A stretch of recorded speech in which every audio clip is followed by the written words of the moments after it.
সকালবেলা এই যে রান্না করেছি আলু ভাজা আর পটল ভাজা। ওর বাবাকে এখন ভাত দিয়ে দিলাম, ওর বাবা খেয়ে বেরিয়ে গেল।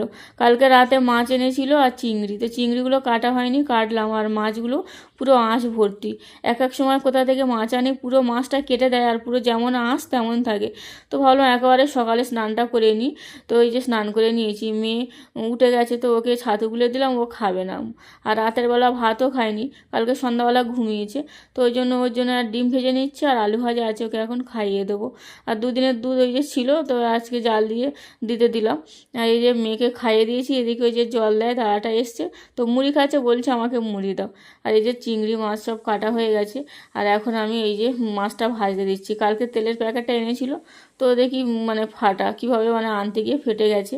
তো মাছটা ভাজা হয়ে গেছে, তো ভেবেছিলাম এই যে মাছের ঝাল করব। তো রান্না করার সময় মনে হলো না আলু দিয়ে করি, তো এইরকমই হয়, একরকম ভাবি আর রান্না করার সময় অন্যরকম হয়ে যায়। তো মাছের তরকারিটা বসিয়ে দিয়েছি। আর এই যে মাথায় মানে ইন্দুলেখা তেল মাখছি, আবার ওই যে আর্নিকা মেখে দেখি আরও বেশি চুল উঠছে, তো ভাবলাম একেবারে নারকেল তেলের সঙ্গে এখন এই যে একটু পেঁয়াজের রস দিয়ে মাখবো, উল্টো পাল্টা তেল আর মাখবো না।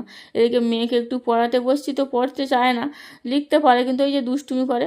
তো ওকে আবার একটু মানে বললাম লিখতে ভালো করে, বলে লিখছে। আর আমি এখন এই যে কুমড়োর তরকারিটা বসিয়ে দিলাম, তো হয়ে গেছে। চিংড়ি দিয়ে করেছি আর পটল আবার ভেজেছি। পটলটাও ভাজা করলে খায়, তরকারি করলে কেউ খেতে চায় না। এদিকে গ্যাসটা মুছে যে বাসনপত্রগুলো ধুয়ে নিলাম।